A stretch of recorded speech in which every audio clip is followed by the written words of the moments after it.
Hey, how you doing, Ignite City? Hey, I wanted to share this quick thing from Ezra chapter 3, just verse 3. And it's on the topic of fear and faith.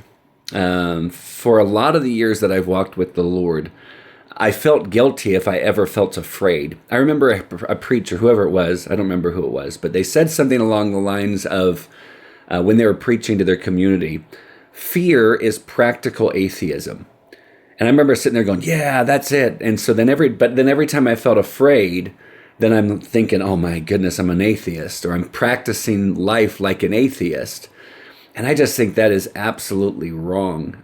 And not just my opinion, so I feel better, but as I keep looking through the scriptures, I don't believe that having faith means I'll never experience fear. I think that having faith means that I will continue to obey God regardless of the fear that I experience. Of course, I'd love to get to that point in my walk with Jesus, and I think God can do a work where He tells us in Philippians 4, don't be anxious about anything. So to get to that point of such complete trust in the Lord, that should I face something that requires or makes me afraid or anxious, that I would then be able to overcome it. But to say that fear is practical atheism, it just doesn't make sense.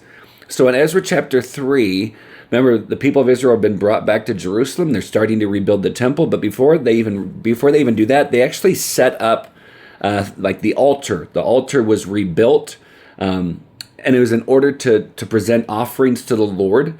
And this was all based upon what was prescribed in the law of Moses. And then even Moses is referred to again as the man of God. And I thought, man, that's the best way to be known, that we'd be a man or woman of God, that would be about God.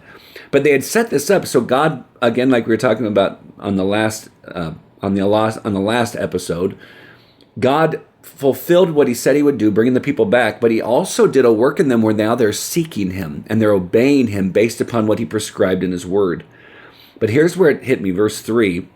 They set up the altar on its foundation and offered burnt offerings for the morning and evening on it to the Lord, even though they feared the surrounding peoples. And so if what that preacher said was true, then they were practicing atheism. And yet they were being obedient to the Lord by setting up the burnt offerings for the morning and the evening. So I don't see how it is because they had fear that they're then practicing atheism, instead of faith being this. Faith is not the absence of fear. Faith is the willingness to continue to move forward with the Lord in obedience, even though you're afraid, and it even might be afraid of people who are around us. Sometimes we can be afraid of what people will think if we go out there and share our faith, or if we really live out the things that God calls us to do, if we worship publicly out and about, or if we go up and pray with someone. Or guys, it's not, this isn't how it's supposed to be. It's not, well, I have faith, therefore I'll never be afraid again. It is, I have faith, therefore I will not be driven or controlled by my fear, but I will live in obedience to God regardless of what I'm afraid of. And then we'll trust the Holy Spirit to continue His work, that we can get to the point where we're anxious about nothing. So I hope this is an encouragement to you, but also pray that it spurs us along toward faith, that we would not be consumed by our fears, but that we would be obedient to Jesus because He's worth it, and it's all out of worship and love for Him. So friends, I love you more than you know, and we'll talk soon.